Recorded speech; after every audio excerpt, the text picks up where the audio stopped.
வணக்கம். இது அரசியல் ஆபரேஷன்.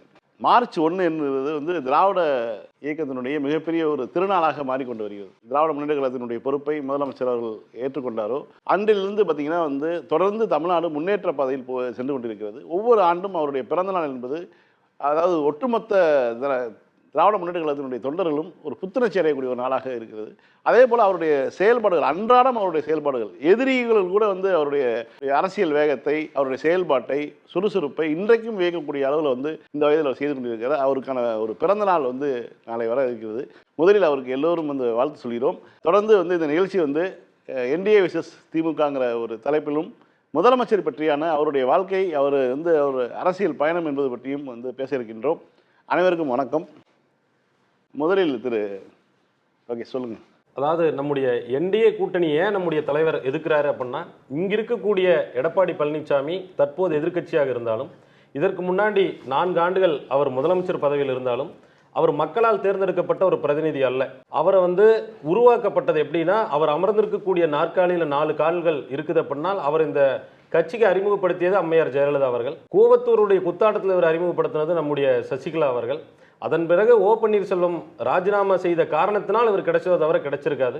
மீண்டும் சலசலப்புகள் பிரச்சனையிலேயே போயிட்டு இருந்த காலகட்டத்தில் கொங்கு மண்டலத்தில் செங்கோட்டையன் அவர்களுடைய ஒருங்கிணைப்பின் மூலியமாக அந்த நாற்காலியில் அமர்ந்தார். இப்போ தானே நாற்காலில் இருக்கக்கூடிய 4 கால்களை முடைச்சிட்டு ஒரு கை காலை வெட்டி கொண்டு ஒரு முண்டமாக சுத்தக்கூடிய ஒரு மனிதனை போல எடப்பாடி பழனிசாமி அந்த கட்சியை கட்டமைச்சு வச்சிருக்காரு. இதுல இவருடைய காலகட்டங்களில் யார் சேர்ந்தாங்க அப்படின்னு பார்க்கறத விட எத்தனை பேர் வெளியே போனாங்கிறதா இன்னைக்கு அதிகமான இருக்கு. நம்முடைய தலைவருடைய திட்டங்களுக்காக இது நடந்ததா அப்படின்னா, நம்முடைய தலைவருடைய திட்டங்களுக்கு அவங்களால ஈடு கொடுக்க முடியாது. ஏன்னா மக்கள் மனதில் முழுவதும் நம்முடைய தலைவர் முற்றிலுமாக இருக்கார். ஆனாலும் ஏன் அவர் விட்டு வெளியே வராங்க அப்படின்னால், அவர் அதற்கும் தகுதியற்றவர். 11 தோல்வியை கண்ட பிறகும் இன்னும் ஒரு அரசியல் ஈகோவை கையில் வச்சுட்டு, யாரிடமும் ஒரு அரவணைப்பு இல்லாமல், யாரையும் ஒன்று சேராம, யாருடைய கருத்தையும் எடுத்துக்காம தான் தோன்றித்தனமாக ஒரு விதமா செல்றதா இதுக்குண்டான காரணம். இந்த காரணத்தை மையத்தில் வச்சுட்டு தான் தனக்கு நிகரான ஒரு போட்டியாளர் 2021 அதிமுகங்கிறத நம்முடைய தலைவர் முடிவு பண்ணி அதற்கு எதிரான பிரச்சாரத்தை வச்சார். இன்னைக்கு ஏன் என்டிஏ தான் எனக்கு எதிர் அப்படிங்கிறாருன்னா, இங்க இருக்கக்கூடிய அதிமுக ஏற்கனவே அடக வச்சாச்சு. ஏற்கனவே இவங்க பல திட்டங்களை, பல நிறுவனங்களை, பல தொழிற்சாலைகளை மத்திய அரசுக்கு அடமானமாக வச்சாங்க. இப்போ 2026 தேர்தலில் இவங்க இதற்கு முன்னால் இருக்கக்கூடிய 5 ஆண்டு எதிர்கட்சியில் அடமானமாக வச்ச எதையும் திருப்ப முடியாமல் மொத்தமாக வித்துட்டாங்க. அதனால தான் தலைவர் என்ன பண்ணுறாருன்னா, அதிமுகவினுடன் எங்களுக்கு போட்டி இல்லை, என்டிஏவோட தான் போட்டிங்கிறாங்க. இதை நாம சொல்ல, மேடையில் இருக்கக்கூடிய பிரச்சார கூட்டத்தில் அதிமுகவினுடைய தலைமையில் அமைந்த கூட்டணின்னு ஒரு இடத்துல கூட இங்கே வந்திருந்த உள்துறை அமைச்சரோ இல்லை பாரத பிரதமரோ அதை பற்றி சொல்லலை. அவங்க சொன்ன விஷயம் என்ன அப்படின்னா, என்டிஏ கூட்டணியினுடைய மேடை, என்டிஏ கூட்டணியுடைய கூட்டம் அப்படிங்கிறத அவங்க முன்வைக்கிறாங்க. அதனால தான் நம்ம தலைவர் இது அதிமுகவுக்கு உண்டான போராட்டம் இல்லைங்கிற. இப்போ நயினார் நாகேந்திரன் கூட பேசும்பொழுது, நம்ம கட்சியை சேர்ந்த பாஜகவை சேர்ந்தவர்கள் சில பேர் மந்திரி ஆகக்கூடிய வாய்ப்புகள்லாம் இருக்குது அப்படின்னு சொல்லி பேசியிருந்தார். இதெல்லாம் எடப்பாடி பழனிசாமி அறிவிக்காமலே இன்னும் ஒரு கூட்டணி கட்சியை சேர்ந்தவர்கள் அறிவிப்பது என்பது எந்த வகையில் சரியா இருக்கிறது? இல்லை, இப்போ நயினார் நாகேந்திரன் சொன்ன கருத்தை கண்டிப்பாக எதிர்த்து கேட்க வேண்டிய ஆள் எடப்பாடி பழனிசாமி. ஆனால் அதை எடப்பாடி பழனிசாமி கேட்கல. திராவிட முன்னேற்ற கழகத்தில் இருக்கக்கூடிய முன்வரிசையில் இருக்கக்கூடிய தலைவர்கள் தான் ஏன் தமிழ்நாட்டு நீங்கள் எதிர்கட்சியாக இருந்தாலும் கூட ஏன் நீங்கள் தமிழ்நாட்டில் இருக்கக்கூடிய ஒரு கூட்டணியில் ஒரு தேசிய கட்சி சேருது, அவங்க நாங்கள் அமைச்சராகனு அறிவிக்கிறாங்க, அதை கூட ஏன் கேட்கலங்கிறத நாம தான் கேட்குறோமோ தவிர அதிமுகவினுடைய அமைச்சர்களோ அதிமுகவினுடைய பொதுச் செயலாளரோ யாரும் அந்த கேள்வியை கேட்கல. இதில் என்ன ஒரு விளையாட்டான விஷயம் அப்படின்னா, அதிமுகவே சொற்பெண்களில் ஜெயிக்க போகிறதோ இல்லை அதுலேயும் தோல்வி அடைய போகிறாங்களான்னு தெரில. இதில் பாஜகவுக்கு நாம் எப்படி நடந்து முடிஞ்ச நாடாளுமன்ற தேர்தலில் 40 தொகுதியிலும் தோல்வியை கொடுத்தோமோ, அதுபோல் இங்கே அவங்க நிற்கக்கூடிய அனைத்து தொகுதியும் தோல்வி தான் கொடுக்குறோம். எம்எல்ஏவே ஆக முடியாதுங்கிறது அவங்களுக்கு தெரியும். இருந்தாலும் அவங்களுடைய கனவு காணல் நீர் போல அவங்க அமைச்சர் பதவியை பற்றி பேசுகிறாங்க.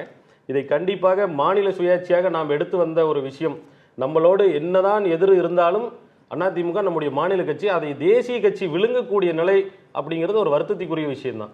இங்கே இருக்கக்கூடியவர்களில் வயது குறைந்தவர்கள் தான் நீங்கள் இருக்கவங்கள. நம்மளுடைய திமுக தலைவர், தமிழ்நாட்டினுடைய முதலமைச்சர், இவருடைய பிறந்தநாள் நாளைக்கு இருக்குது. இப்படிப்பட்ட சூழலில் அவருடைய அரசியலை பற்றி உங்களுடைய பார்வை என்ன? அதாவது ஒரு புத்தகம் அப்படின்னு எடுத்துட்டோம்னா அதுக்கு முதல் பக்கத்திலிருந்து கடைசி பக்கங்கள் வரை இருக்கக்கூடிய மாதிரி நம்முடைய தமிழ்நாடு அரசியலில் நம்முடைய தலைவர் முத்துவேல் கருணாநிதி ஸ்டாலின் அவருடைய அரசியல் காலக்கோடு அப்படிங்கிறது மிக முக்கியமானது. 1953 மார்ச் 1 தலைவர் பிறந்திருந்த காலகட்டத்தில் அப்போ சமூக நீதிக்காக போராடி கொண்டிருந்தவர் தம்முடைய தலைவர் முதல் அவருடைய தந்தையார் நம் கலைஞரை பார்க்கும்போது அவர் அப்பவே ஒரு சட்டமன்ற உறுப்பினர் தான் பார்த்திருக்காரு. தன்னுடைய 14 வயதில் 1967 போது கோபாலபுரம் திண்ணை பிரச்சாரம்னு சொல்லி இளைஞர்களை வச்சு அங்கே திண்ணை பிரச்சாரத்தை பண்ணி முதல் நம்முடைய சமூகத்துக்கு உண்டான ஈடுபாட்டில் உள்ளவர். அதனைத் தொடர்ந்து அவருடைய 23 வயசுல 1976 போது மிஸ்ஸாவில் கைது செய்யப்பட்டு திருமணமான சில காலங்களிலேயே தன்னுடைய மனைவியை கருவுற்றிருந்த காலத்தில் இவர் சிறை சென்றார். சிறை சென்ற பிறகு விடுதலை வந்து 4 வருஷத்துல 1980 இளைஞரணியினுடைய அமைப்பாளராக உருவாகிறாரு. 83 இளைஞரணியினுடைய மாநில செயலாளராக உருவாகிறாரு. திரும்ப 89 1000 விளக்கு தொகுதியில் நின்று சட்டமன்ற உறுப்பினராக வராரு. 96 சென்னையினுடைய முதல் மேயராக வராரு. 2006 உள்ளாட்சித்துறை அமைச்சராகிறாரு. 2009 துணை முதலமைச்சராகிறாரு. 2016 எதிர்க்கட்சி தலைவராகிறாரு. 2018 அவர் நம்முடைய திமுகவினுடைய தலைவராக வராரு. 2021 இந்தியா மட்டுமில்லை உலக நாடுகளே போற்றக்கூடிய ஒரு முதலமைச்சராக உருவெடுத்து இந்த இடத்துல அவர் அமர்ந்திருக்கார். 2026 மீண்டும் 2வது முறை முத்துவேல் கருணாநிதி ஸ்டாலின் முதல்வராவதும் 7வது முறையாக திராவிட முன்னேற்ற கழகம் ஆவதும் யாரையும் இதை தடுக்க முடியாது. இதில் இவர் கொண்டு வந்த திட்டங்கள் ஏராளமான திட்டங்கள். இந்த திட்டங்கள் இன்னும் 50 ஆண்டு காலத்தில் வேற யாராவது செய்ய முடியுமான்னு செய்ய முடியாது. திட்டங்களை யாருனாலையுமே தொடர்ச்சியாக சொல்ல முடியாது. 100 திட்டங்களுக்கு மேல் இருக்கு. நாம முக்கியமாக சொல்லணும்னா இந்த மகளிர் உரிமை தொகை திட்டம், விடியல் பயணம் திட்டம், நான் முதல்வன் திட்டம், இல்லந்தோறும் கல்வி, இந்த மாதிரி நிறைய திட்டங்கள் இருக்கு. இந்த திட்டங்கள் கரெக்டா இருக்கா இல்லையா அப்படிங்கிறத நாம சொல்றதை விட நாம எதை செஞ்சாலும் நம்ம எதிர்க்கக்கூடிய பாசிச பாஜக அவங்க சொல்றதுல இந்திய நிதி ஆயோக்ல ஒரு அருமையான விஷயத்தை சொல்லியிருக்காங்க. என்ன சொல்லியிருக்காங்கன்னா, வளர்ச்சி விகித திட்டத்தில் 4வது அறிக்கையின்படி அவங்க சொல்லியிருக்காங்க, வளர்ச்சி விகித திட்டத்தில் தமிழ்நாடு ஒருபோதும் அவருடைய நிலைப்பாட்டிலிருந்து இறங்கவில்லை, ஏறுமுகமாக தான் இருக்குதுன்னு இந்திய நிதி ஆயோக் சொல்லுது. இந்திய ரிசர்வ் வங்கி என்ன சொல்றாங்க அப்படின்னா, மனிதவள மேம்பாட்டை கொண்டு போறதுல கண்டிப்பாக தமிழ்நாட்டை ஈடு செய்ய வேறு மாநிலங்கள் இல்லைங்குது. அதில் அவனே மேலும் ஒரு படி போய் ஒப்பிடுறான். என்னென்னு ஒப்பிடுறான் அப்படின்னா, குஜராத் உத்தரப்பிரதேஷ் மாநிலங்களில் நாம் ஒப்பிடும்போது அவர்களை பின்தங்கி தமிழ்நாடு முன்னுக்கு வந்ததுங்கிறான் இந்த 4 ஆண்டு காலத்தில். அதே மாதிரி ஏற்றுமதி இறக்குமதியில் நாம் இங்கே இருக்கோம், நாம் தெற்கே இருக்கிறோம், ஏற்றுமதி இறக்குமதி அப்படி இல்லை அப்படிங்கிற ஒரு பிம்பத்தை உடைச்சு தலைவர் என்ன பண்ணுறாருன்னா, மொத்தமாக இந்தியாவில் இந்த 5 ஆண்டு காலில் 16.19 மில்லியன் அமெரிக்க டாலர் ஏற்றுமதி இறக்குமதி நடக்குது அப்படின்னா, அதில் தமிழ்நாட்டிலிருந்து மட்டும் 5.30 மில்லியன் டாலர் ஏற்றுமதியை நம்ம கொடுத்துருக்கோம். அப்படின்னா மொத்தம் இந்தியாவில் 1/3 ஏற்றுமதி இறக்குமதியை செய்யக்கூடிய ஒரு மாநிலமாக தமிழ்நாடு திகழ்கிறது. கல்விக்கு நம்ம தலைவர் எத்தனையோ கொண்டு வந்திருக்காரு. எண்ணும் எழுத்தும் திட்டம், தமிழ் புதல்வன் திட்டம், நான் முதல்வன் திட்டம், இல்லம் தேடி கல்வி, இந்த மாதிரி திட்டங்கள் கொண்டு வந்தாலும் உயர்கல்வியில் என்ன சொல்றாங்க அப்படின்னா, மொத்தமாக அதாவது இந்திய உயர்கல்வி அமைச்சகத்தில் அறிவிக்கப்பட்ட 2023-24 கல்வியாண்டிற்கான அறிவிப்பில் சொல்லியிருக்காங்க. அதாவது தமிழ்நாட்டில் இருக்கக்கூடிய உயர்கல்வி அப்படிங்கிறது மொத்த இந்தியாவில் 100 பேர் உயர்கல்வி படிக்கிறாங்க அப்படின்னா அதில் 49 பேர் தமிழ்நாட்டில் மட்டும்தான் படிக்கிறாங்கிறாங்க. 2% வளர்ச்சியை இந்த 4.5 ஆண்டு காலத்தில் நம்முடைய தமிழ்நாடு முதல்வர் கொண்டு வந்திருக்கார். இப்படிப்பட்ட ஒரு நாயகருடைய பிறந்தநாள், ஒரு வரலாற்று போட்டக்கூடிய பிறந்தநாள். இது எப்படி நமக்கு சுதந்திரத்துக்கு காந்தி நாம் இன்றைய வரைக்கும் கொண்டு வந்துட்டு இருக்கிறோமோ, அந்த மாதிரி நம்முடைய தலைவருடைய திட்டங்களும் அவருடைய வாழ்நாள் சாதனைகளும் இன்னும் படிப்படியாக நாட்கள் தோறும் இல்லை, ஆண்டுகள் தோறும், யுகங்கள் தோறும் போகக்கூடிய ஒரு விஷயமாக அமையும். திரு யோகேஷ்னா, நீங்கள் கலைஞருடைய ஆட்சி காலத்தில் பார்த்துருக்கீங்க, தொடர்ந்து தீவிரமான கலைஞருடைய ஆதரவாளராக தான் இருந்திருக்கீங்க. உங்களை இப்போ எந்த பத்திரிகையில் இருந்தாலும் நீங்கள் அது அந்த அடையாளத்தை நீங்கள் மறைத்ததே கிடையாது. அப்படி நீங்கள் ஒரு கலைஞருடைய மிகப்பெரிய அவருடைய ஆளுமையை தொடர்ந்து எழுதி கொண்டிருந்தாலும், நம்மளுடைய முதலமைச்சர் திமுகவினுடைய தலைமை பொறுப்பை ஏற்றதுக்கு பிறகு இப்படியெல்லாம் கட்சியை வழிநடத்துவார், அது ஆட்சி பொறுப்பை ஏற்றதுக்கு பிறகு இப்படியெல்லாம் ஒரு சிறப்பான ஒரு ஆட்சியை கொடுப்பார்னு ஒரு எதிர்பார்ப்பு இருந்ததா, அல்லது உங்களுடைய இல்லை வழக்கமான சில எதிர்பார்ப்புகள் இருந்தது. திமுக ஆட்சி எப்படி இருக்கும் அப்படின்னு நம்ம ஏற்கனவே பார்த்துருக்கோம். அதனால் திமுக ஆட்சி இந்த மாதிரி தான் இருக்கும் அப்படிங்கிற ஒரு எதிர்பார்ப்பு இருந்தது. ஆனால் அதையும் தாண்டி ஒரு அகதா கிறிஸ்டி நாவல் மாதிரி நிறைய சஸ்பென்ஸ் இவர் வச்சிருக்கிறாரு. இவருக்கு முன்னாடி கலைஞர்கிட்ட இவ்வளோ சஸ்பென்ஸ் கிடையாது. கலைஞர் முன்னாடியே சொல்லிடுவார், தேர்தலுக்கு முன்னாடியே அடுத்த 5 ஆண்டு காலம் என்னவெல்லாம் செய்ய போகிறோம் அப்படிங்கிறத அவர் முதல்ல எல்லாத்தையும் வெளிப்படையாக திறந்த புத்தகமாக வச்சுடுவார். இவர்கிட்ட நிறைய சஸ்பென்ஸ் இருக்குது. எந்த நேரத்தில் என்ன செய்வார் அப்படிங்கிறது தெரியல. திட்டங்களை பொறுத்த வரைக்கும் முந்தைய எல்லா ஆட்சியாளர்களும், கலைஞரை மட்டும் சொல்லலை, முந்தைய எல்லா ஆட்சியாளர்களும் தாண்டி இவர்கிட்ட இருக்கக்கூடிய ஒரு முக்கியமான ஒரு சிறப்பு என்னென்னா, இவர் கீழே இருந்து பார்க்குறாரு. ஒரு திட்டம், ஒரு ஐடியா கிரியேட் ஆகுதுன்னா அந்த ஐடியாவை இம்ப்ளிமெண்ட் பண்ணுங்க அப்படின்னு அதுக்கு நிதி ஆதாரத்தை ஒதுக்கி அதிகாரிகளிடம் சொல்லுவது தான் வழக்கமான ஒரு செயல்பாடு. நாடு முழுக்க இந்திய ஜனநாயகத்தில் இருக்கக்கூடிய ஒரு செயல்பாடு. இவர் அந்த திட்டம் கடைசியாக ஒரு பெனிஃபிஷரி கிட்ட போகுகிற வரைக்கும் என்னவெல்லாம் இடையில பிரச்சனைகள் எல்லாம் இருக்கக்கூடும் அப்படின்னு சொல்லிட்டு முதல்ல இவர் அதை செயலாக்கம் செய்யக்கூடிய அதிகாரிகளை வந்து கன்வின்ஸ் பண்ணுறாரு. இது என்னுடைய ஐடியா, இந்த ஐடியா கீழே போகணும், எந்தெந்த இடத்துல பிரச்சனைகள் வரும் அப்படின்னு முதல்ல சொல்லுங்க அப்படின்னு சொல்லிட்டு அந்த என்ன பிரச்சனைகள்லாம் வரக்கூடும் அப்படின்னு அவங்க சொன்னதை எல்லாம் பார்த்துட்டு அதுக்கான தீர்வு என்ன அப்படிங்கிறதெல்லாம் எல்லாத்தையும் கிளியர் பண்ணிக்கிட்டு தான் ஒரு திட்டத்தை வந்து இவர் செயல்பாடுக்கே கொண்டு வராரு. அதனால தான் அதுக்கப்புறம் ஒரு ஃபாலோ அப்பும் இருக்கு. ஆமாம், ஃபாலோ. 2 நாளைக்கு முன்னாடி வந்து இலங்கை மறுவாழ்வு முகாம் தமிழர் போயிருக்கும்போது உடனே கூப்பிட்டு கேட்குறாரு, இப்போ பணம் மாதம் 1000 ரூபா வருதாம்மா அப்படின்னு சொல்லி கேட்குறாரு இல்லையா? இந்த கேள்வி ஒரு அதிகாரி கேட்க வேண்டிய கேள்வியை ஒரு முதலமைச்சர் கேட்குறாருங்கும் போது அச்சம் வந்து எல்லோருக்கும் இருக்கு. முன் எப்போதும் இல்லாத அளவுக்கு அரசாங்கத்துடைய திட்டங்கள் பெரும் வெற்றி அடைந்திருக்கிறது அப்படின்னு இந்த 5 ஆண்டு கால ஆட்சியை சொல்லலாம். அதுக்கு வந்து இவருடைய இந்த அணுகுமுறை காரணமாக இருக்கிறது. இந்த அணுகுமுறைக்கு இவருடைய அனுபவம் முக்கியமான காரணம். 96லலாம் பார்த்திங்கன்னா நான் வந்து இளைஞனாக இருக்கும்போது ஒரு 18 வயசில் வந்து அவரை பார்க்குறேன். அவர் வந்து சென்னை மாநகரத்துக்கு மேயராக வராரு. அவர் அப்போ 1000 விளக்கு தொகுதியுடைய சட்டமன்ற உறுப்பினராக இருக்கிறார்.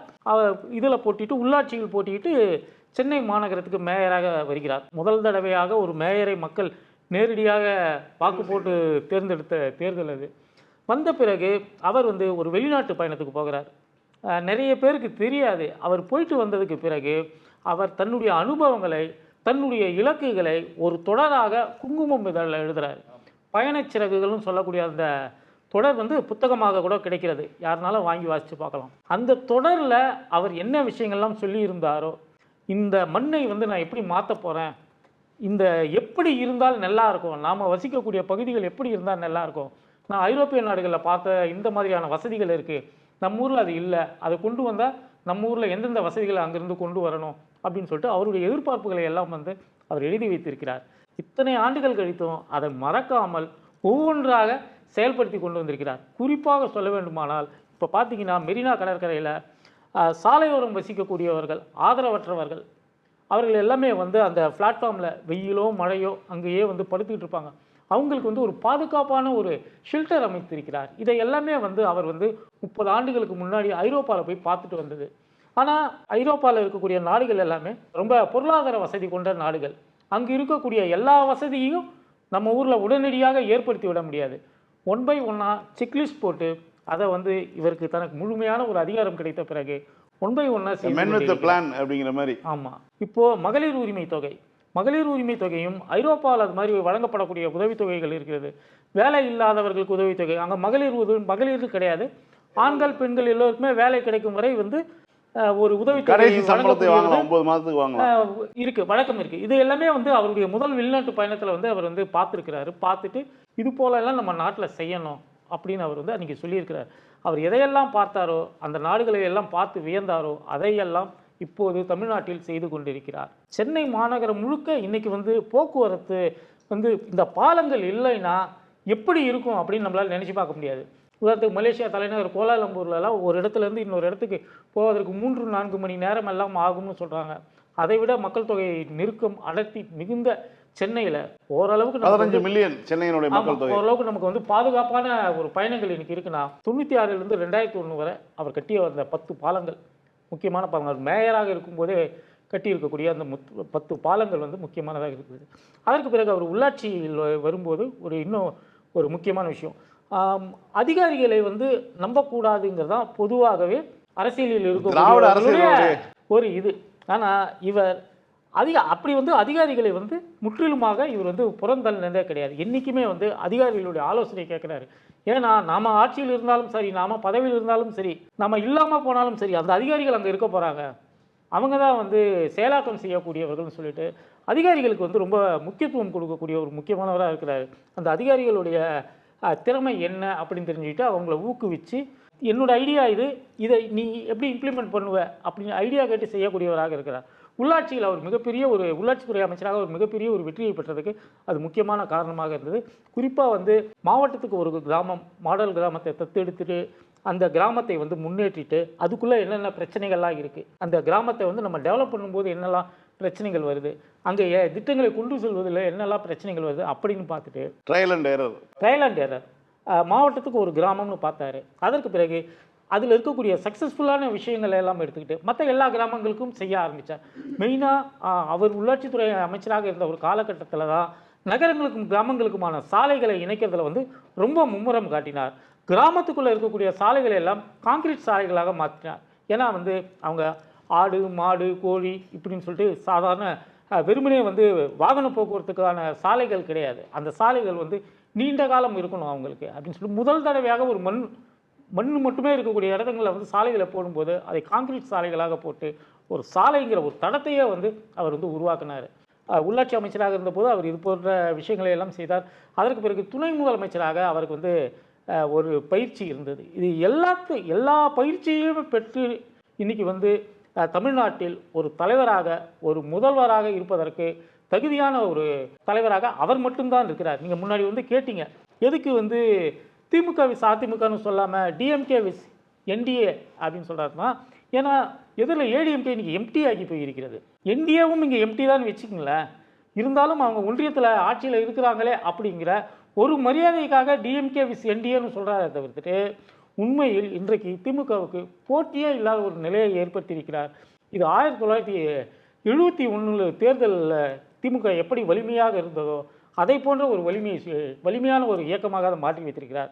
அவர் 200 இடங்களில் வெல்வோம் அப்படின்னு தான் கட்சிக்காரர்களிடம் சொன்னார். 200 இடங்களை நாம் ஜெயிக்க போகிறோம் அப்படின்னு சொல்லியிருந்தார். ஆனால் சமீபத்தில் நடந்து கொண்டிருக்கக்கூடிய விஷயங்கள் எல்லாம் பார்க்கும்போது, அறிவாலயத்தில் வாரம் நடக்கக்கூடிய ட்விஸ்ட்டுகளை எல்லாம் வைத்து பார்க்கும்போது 234 தொகுதியும் அவர் இலக்கு வைத்திருக்கிறார் அப்படின்னு தான் நினைக்க தோணுது. அதாவது முதல்வரை பற்றி அவருடைய அரசு செயல்பாடுகளை பற்றி பேசும்போது தான் ஒரு திமுகவினுடைய தொண்டராக அவருடைய செயல்பாட்டிலேருந்து நம்ம நிறைய விஷயங்களை பேசலாம். நான் சுப்பரத்னம் அவர்கள் சொல்லுங்கள். அதாவது இந்த தேர்தல் எதை நோக்கி சென்று கொண்டிருக்கிறது, முதலமைச்சருடைய செயல்பாடுகள் எப்படி இருக்கிறது? மாண்புமிகு முதல்வர் அண்ணன் தளபதியார் அவர்களுக்கு வாழ்த்து சொல்லக்கூடிய வயது நமக்கில்லை என்றாலும் நிகழ்வின் மூலம் அவருக்கு வணக்கத்தை தெரிவித்து அவருடைய வாழ்த்துக்களை பெற்றுக்கொள்வதில் நான் பெருமகிழ்ச்சி அடைகிறேன். இன்றைக்கு சகோதரர்கள் சொன்னதை போல நாம் பாராட்டுவதை விட நம்முடைய எதிரிகளே இன்றைக்கு முதல்வருடைய செயல்பாட்டை உழைப்பை இன்றைக்கு பாராட்டி கொண்டு இருக்கிறார்கள். அதற்கு திரு சுமந்த் ராமன் அவர்கள் மூத்த பத்திரிகையாளர், கிரிக்கெட் கமெண்டேட்டர், அவர் வந்து அவர் எல்லா வேலையும் பார்ப்பார், நிறைய வேலையை பார்ப்பார். அவர் 2 வேலையில் அடக்கிறார், நிறைய வேலைகள் வருத்தப்பட்டு போறாரு. Of course he is a multifaceted person. But மெயினாக வந்து நம்மளை ஹி இஸ் அவர் ஹார்ட்கோர் கிரிட்டிக் ஆல்சோ.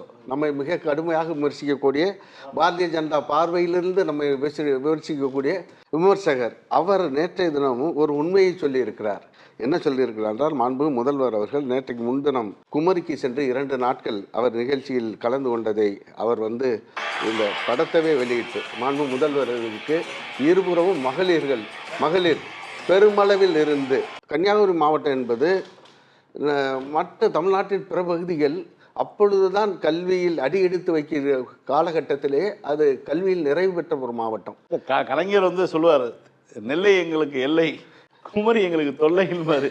அந்த அளவுக்கு வந்து திமுகவுக்கான செல்வாக்கு குறைந்திருந்த ஒரு மாவட்டத்தில் இன்றைக்கு நீங்க சொல்லக்கூடிய செய்தி வந்து நான் சொல்லக்கூடிய செல்வாக்கு குறைந்தது மட்டுமல்ல, அங்க வந்து கேரளாவோட அந்த பொலிட்டிக்கல் இது ஷேட்ஸ் அங்கே கொஞ்சம் ரெப்ளிகேட் ஆகும். அங்கே என்னன்னா கற்றவர்கள் அதிகம் இருப்பதன் காரணமாக கடந்த காலத்தில் எந்த தலைவர் சென்றாலும் பெண்கள் எல்லாம் வீதியில் வந்து அவர்கள் வரவேற்பதோ வாழ்த்துவதோ கோஷம் பண்ணுவதோ கிடையாது.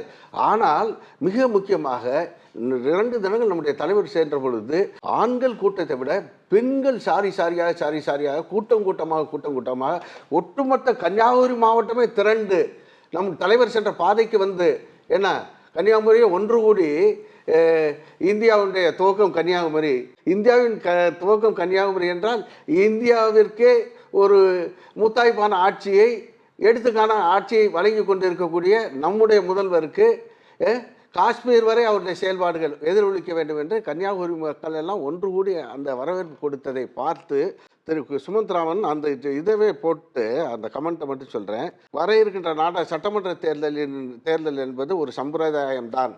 ஆட்சி என்பது 2026 சட்டமன்ற தேர்தலுக்கான ஆட்சி என்பது முதல்வருக்கு ஏற்கனவே கொடுக்கப்பட்டு விட்டது. அவர் போட்டிருக்காரு, not to hand it to mister M K. Stalin. அது ஒன்று சொல்லிவிட்டு சளைப்பில்லாத உழைப்பாளி அவர் போடுகிறார். இன்டெஃபெக்டிகபிள் எனர்ஜி, சளைப்பில்லாத உழைப்பாளி, அது ஈடு இணையற்ற ஒரு எனர்ஜியோட இன்றைக்கு தமிழகத்தை சுற்றி சுற்றி வருகிறார். எனவே கனவுல கூட திமுகவை பாராட்டி விடக்கூடாது, திமுக தலைவர்களை பாராட்டி விடக்கூடாது நினைக்கக்கூடிய நபர்கள்லாம் நான் தான் அதுக்கு கூட நான் கூட பண்ணிட்டேன். Even our arch rivals and diehard critics like doctor Sumanth Raman are coming out openly in supporting, acknowledging, accepting, applauding and appreciating our leader, Honorable CM Through M.K. Stalin Anna's tireless work, dedication, commitment and his integrity to people's welfare and his connectivity with the masses என்று அதற்கு நான் பதில் போட்டேன். அதற்கு அவர் சொல்கிறார், no sir, நீங்கள் என்ன தப்பாக புரிஞ்சுக்கிட்டீங்க, நான் எப்போவுமே திமுகவை தனிப்பட்ட முறையில் அப்படியெல்லாம் விமர்சித்து கிடையாது, முதல்வரை பாராட்ட வேண்டிய இடத்தில் நான் பாராட்டி இருக்கிறேன் என்று எனக்கு பதில் போட்டு இருக்கிறார். நான் ஓகே, மிக்க நன்றி. ஆனால் பொதுவாக public perception is that you are being seen as a hardcore critic of DMK and support of NDA alliance நான் சொன்னதுக்கு அவர் ஒரு சிறிது ஒரு இது ஸ்மைலி போட்டிருக்காருன்னு வைங்க. எதற்கு நான் சொல்ல வருகிறேன் என்றால், நாம் பாராட்டுவதை விட இன்றைக்கு நம்மளை கடுமையாக ஆரம்ப காலம் சார். இன்னைக்கு இந்த ஆட்சியுடைய சிறப்புகளை தம்பி அவர் அண்ணன் எடுத்து சொன்னதை போல இன்றைக்கு நம்ம திரு சுமந்த் ராமன் அவருடைய கருத்தை அவருக்கு சற்று விவரம் தெரிந்து விமர்சிக்கக்கூடியவர், அதையும் நாம் ஏற்றுக்கொள்ள வேண்டும். சில ஒப்பீடுகள், சில பல புள்ளி விவரங்களை வைத்துக்கொண்டு, but of course is a stall support of BJP and its policies என்ன. ஆனால் நம்முடைய திராவிட இயக்க சித்தாந்தங்களை எதிர்க்கக்கூடியவர் இருந்தாலும் இன்றைக்கு திராவிட இயக்கத்தினுடைய ஒட்டுமொத்த உருவமாக பார்க்கப்படுகிற, தலைவராக பார்க்கப்படுகிற நம்முடைய தளபதி அவர்கள்தான் மீண்டும் முதல்வராவார் என்று சொல்வதை விட ஏற்கனவே ஆட்சி அவருக்கு கொடுக்கப்பட்டு விட்டது.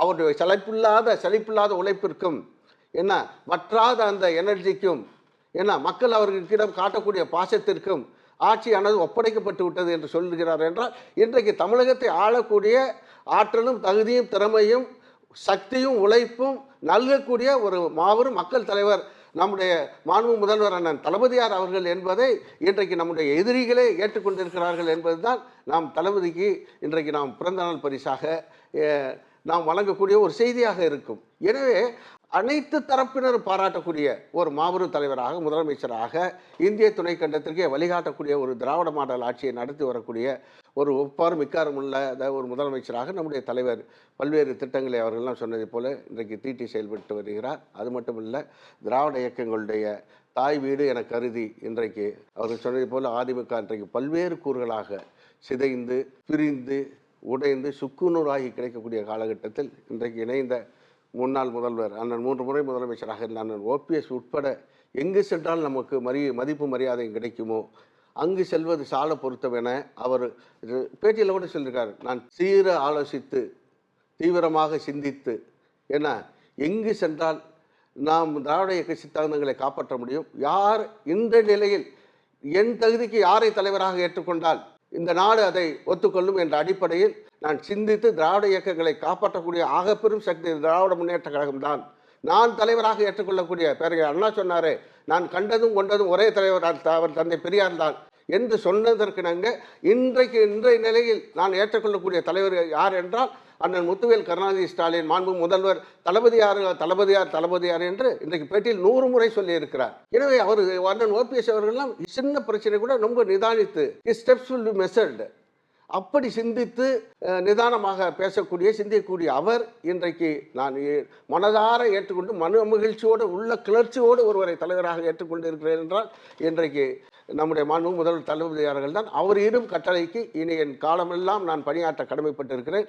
காரணம், தந்தை பெரியாரும் பேரறிஞர் அண்ணாவும் டாக்டர் கலைஞரும் கட்டி காத்து வந்த நம்ம திராவிட இயக்க சித்தாந்தங்களை இன்றைக்கு டெல்லியிலிருந்து ஒரு மிகப்பெரிய பூகம்பம் கிளம்பி இந்த திராவிட இயக்கத்தை வீழ்த்தி விட்டு புழுதி அடித்து இதை காணாமல் அழுக்காக்கி விட்டு அதை உருக்குலைத்து இருந்த இடம் தெரியாமல் ஆக்கிவிடலாம் என்று சில பல தீய சக்திகள் வரக்கூடிய இந்த சூழலில் நிச்சயமாக அதை தனிப்பெரும் தலைவராக இருந்து அதை தடுத்து நிறுத்துவது மட்டுமல்ல, திராவிட இயக்கத்திற்கு மேலும் மேலும் வளர்ச்சியையும் சீரையும் சிறப்பையும் எழுச்சியையும் தந்து கொண்டு இருக்கக்கூடிய ஒரு தலைவர் மாண்பு தளபதியார் அவர்களுடைய கரங்களை வலுப்படுத்தி நாம் இந்த அழிவு சக்தியிலிருந்து திராவிட இயக்கத்தை காப்பாற்றக்கூடிய அந்த அவருடைய பெருமணியில் நம்மாலான சிறு தொண்டை செய்யலாம் என்ற அடிப்படையில் தான் வந்திருக்கிறேன் என்று அவர் சொல்கிறார் என்றால் இன்றைக்கு இதைவிட ஒரு சிறந்த பாராட்டு என்பது இது ஒட்டுமொத்த மக்களுடைய குரல்.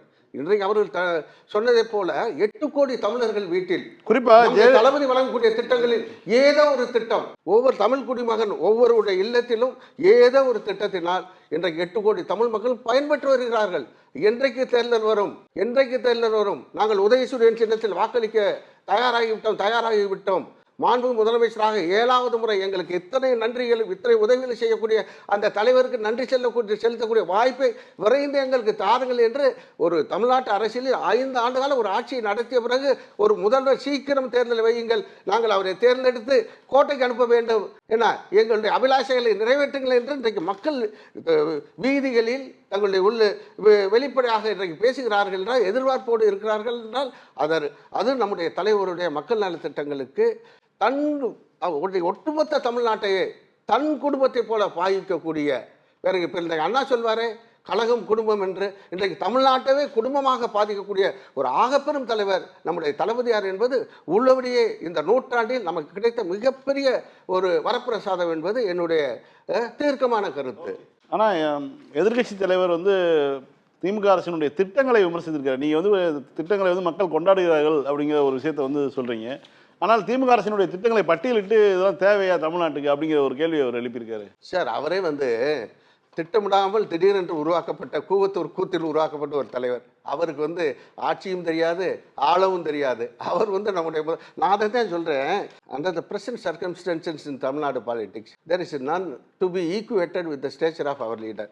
மிக வருத்தப்பட வேண்டிய ஒரு செய்தி என்னவென்றால், அதாவது தனக்கு தகுதி இல்லாத சில பல அரசியல் கட்சி தலைவர்களோடு ஆகப்பெரும் அரசியல் செய்ய வேண்டிய கட்டாயம் ஆகப்பெரும் ஆளுமை பெற்ற ஒரு தலைவர் தனக்கு சற்றும் பொருத்தமில்லாத சில பலரோடு அரசியல் செய்வது என்பதுதான் ஒரு உள்ளபடியே எங்களை போன்றவருக்கு தலைவருடைய பக்தர்களாக இருக்கக்கூடிய எங்களுக்கு ஒரு வருத்தமான செய்தியாக இருக்கிறது. திரு எடப்பாடி பழனிசாமி அவர்கள்லாம் நம்முடைய தளபதியார் அவர்களை பற்றி விமர்சிப்பதற்கு அவருக்கு என்ன தகுதி இருக்கிறது உள்ளபடியே எனக்கு ஆச்சரியம். காரணம்னா we were together as MLAs between 91-96. உங்களுக்கு தெரியும், சகோதரருக்கு தெரியும். அப்போ he was only a mere MLA. அவர் அப்பொழுது அன்றைக்கு சேலத்து சிங்கம் என்று வர்ணிக்கப்பட்ட செல்வகணேதி அவர்கள் இன்றைக்கு நம்முடைய நாடாளுமன்ற உறுப்பினராக இருக்கிறாரே, அவர் தான் உள்ளாட்சித்துறை அமைச்சர், வீட்டு வசதித்துறை. 21 தொகுதிக்கு மாட்டு இவர் லாபில் செல்வகணேதி வர்றாருன்னு சொன்னாலே ஒரு உள்ரூம்குள்ள போய் ஒளிஞ்சுக்குவாருங்க. ஒன்று விஷயம் கடந்த முறையே நான் சொல்றேன், சப்ஜெக்ட் டு வெரிஃபிகேஷன் 91-96 ஒரு கன்னி உரையே ஆற்றவில்லை. இல்லை, அதை நான் அதுதான் திரும்ப அவனை கேட்கணும்னு நினைச்சேன். ஒரு 5 ஆண்டு காலம் சட்டமன்ற உறுப்பினர் ஒரு முறை கூட பேசலையா? நான் தான் சொல்றேன் இல்லைங்க, he has not delivered even his maiden speech. கன்னியூர் என்பது he has not even delivered his maiden speech. நானெல்லாம் கேள்வி கேட்காத நாள், பேசாத நாள், காவல்துறை மானிய கோரிக்கையில் தேர்ந்தெடுக்கப்பட்டு பேச வைக்கப்பட்டவன். இளம் வயதிலே சேடவட்டி முத்தையான சபாநாயகர் என்னை அழைத்து நாளைக்கு காவல்துறை மானிய கோரிக்கை உன் பேர் இப்போ தயார் அப்படியெல்லாம் அந்த வயதில் ஆர்வத்தோடு இருந்தோம். இவர் அன்றைக்கு திரு செங்கோட்டையன் அவர்களால் திணிக்கப்பட்ட அரசியலுக்கு வந்தவர், சரிங்களா? ஏன்னா அப்படி வந்த நபர் கூவத்தூர் கூத்தில் முதல்வர் ஏல விடப்பட்ட அந்த சூழலில் அந்த ஏலத்தில் பங்கு பெறுவது மட்டுமல்ல, போற போக்கில் அதை எடுக்கக்கூடிய ஒரு செழுமை பெற்றவராக இருந்த காரணத்தினால் இந்த வழி திணிக்கப்பட்டவர், தேர்ந்தெடுக்கப்பட்ட முதலமைச்சர் அல்ல. எனவே அவருக்கு திட்டத்தை பற்றி எதுவுமே தெரியாதுங்க. அவர் போய் இதில் பேசுறதுக்கு என்ன இருக்கு? எதை அவர் சொல்ல முடியும்? விடியல் பயண திட்டத்தை குறை சொல்ல முடியுமா? காலை உணவு திட்டத்தை குறை சொல்ல முடியுமா? நான் முதல்வன் திட்டத்தை குறை சொல்ல முடியுமா? புதுமை பெண் திட்டத்தை குறை சொல்லுமா? தமிழ் புதல்வன் திட்டத்தை குறை சொல்ல முடியுமா? இப்போ JEE டெஸ்ட்ல 489 மாணவர்கள், தமிழ்நாட்டு மாணவர்கள் தேர்வு பெற்று அரசு பள்ளியில் படித்த மாணவர்கள். Brother, please bear in mind, it is not from வழக்கமா கோச்சிங் சென்டர் தான் அப்படி ஒரு விளம்பரத்தை கொடுப்பாங்க. they are not from affluent familiesங்க. சாதாரண குடும்பத்திலிருந்து வந்த மாணவர்கள் சட்டப்போ 500 பேர் JEE பாஸ் பண்ணுறாங்கன்னா, they were able to cracking the all India test called JEE. It is not an easy job. இன்றைக்கு முதலமைச்சர் நம்முடைய கல்வித்துறையை எப்படி செய்வனே இதனை இவன் கண்டு செய்வான். சகோதரி குரலில் ரொம்ப இலக்கியமாக தெளிவாக சொல்லுவாங்க, யாரோட எந்த பணி ஒப்படைத்தால் வெகு சிறப்பாக செய்வார். அதே போல் இன்றைக்கு நம்முடைய பள்ளி கல்வித்துறை அமைச்சராக இருக்கக்கூடிய அன்பு சகோதரர் மகேஷ் பொய்யாமொழி இன்றைக்கு கல்வித்துறையை செவ்வனே செயல்படுத்த அந்த முதல்வர் கட்டளையிட்டு அதை நெறிப்படுத்துவதன் காரணமாக இன்றைக்கு அரசு பள்ளிகளில் படித்த மாணவர்கள் JEE டெஸ்ட்டில் 500 பேர் பாஸ் பண்ணுறாங்கன்னா, இதை எப்படி எடப்பாடி பழனிசாமி மனசாட்சி இருக்கா? நான் கேட்குறேன். அவர் ஏதோ படித்ததாக நம்பப்படுகிறது. நம்ம ஜேஇ மக்களை அரசு பள்ளி மாணவர்களை பாஸ் பண்ணும்போது அதாங்க நீட் போன்ற அரசு பள்ளி அவர் மாணவர்களுக்கான வாய்ப்பு அவர் இவ்வளவு பெரிய கொடுமையவே தமிழ்நாட்டுக்குள்ள நுழைய விட்டவர் இவருக்கு. அதாவது மஞ்சள் காமால படைத்த கண்ணுக்காரனுக்கு எல்லா பார்வை எல்லாமே மங்கி தெரியும் மஞ்சளா தெரியுங்கிற மாதிரி நீட்டுங்கிற கொடுமையை கொண்டு வந்து தமிழ்நாட்டு மாணவர்களுடைய எதிர்காலத்தையும் கல்வியும் சீரழித்த ஒரு நபருக்கு இதெல்லாம் வந்து அவர் வந்து அவர் ஸ்கிப் பண்ணி போயிடுவார். இதெல்லாம் நம்ம ஒத்து பார்த்தோம்னா நம்முடைய குறைபாடு. இப்போ நான் ஜேஇ சொன்னோன்னா நீங்கள் நீட்டை சொல்கிறீங்க பார்த்தீங்களா, நாங்கள் பாராட்டியிருக்கல அவர் பண்ண மாபெரும் தவறு.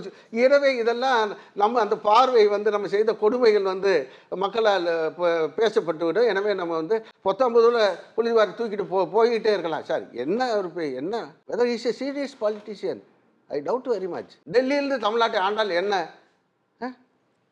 என்ன தவறுன்னு கேட்குறாரே சார். இவர் வந்து உண்மையிலே இட் இஸ் வெரி அன்ஃபார்ச்சுனேட் இந்த தமிழ்நாடு பாலிடிக்ஸ். இல்ல அவரும் சொல்லியிருக்காருங்க.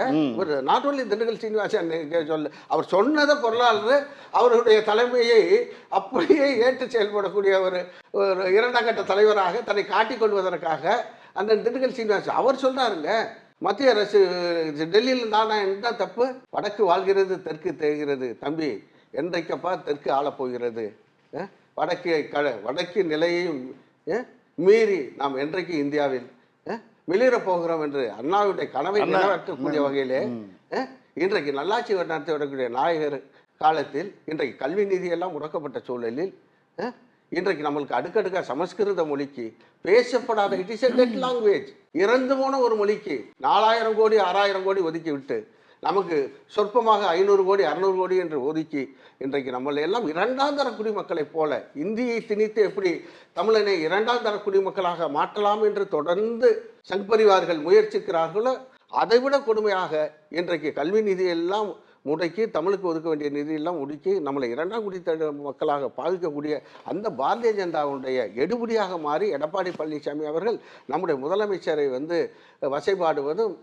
குற்றம் சொல்ல முயற்சிப்பதும் விமர்சிப்பதும் அதற்கான தகுதி அறவே அவருக்கு கிடையாது என்பதுதான் என்னுடைய தெளிவான கருத்து. இப்போ தேர்தலில் திமுக எதை முன்வைக்கணும்னு நினைக்கிறீங்க? முதலமைச்சருடைய செயல்பாடுகள் திமுக அரசினுடைய சாதனைகளை முன்வைத்தா அல்லது திமுக அதாவது தமிழ்நாட்டுக்கு இழைக்கப்படும் கூடிய துரோகங்களை முன்வைத்தா? சார் உங்களுக்கு இந்த தேர்தலில் திமுக வெற்றி என்பது நம்முடைய கழக தலைவரின் முகமே போதும் sir. With the face of glittering face of our leader we can easily win over.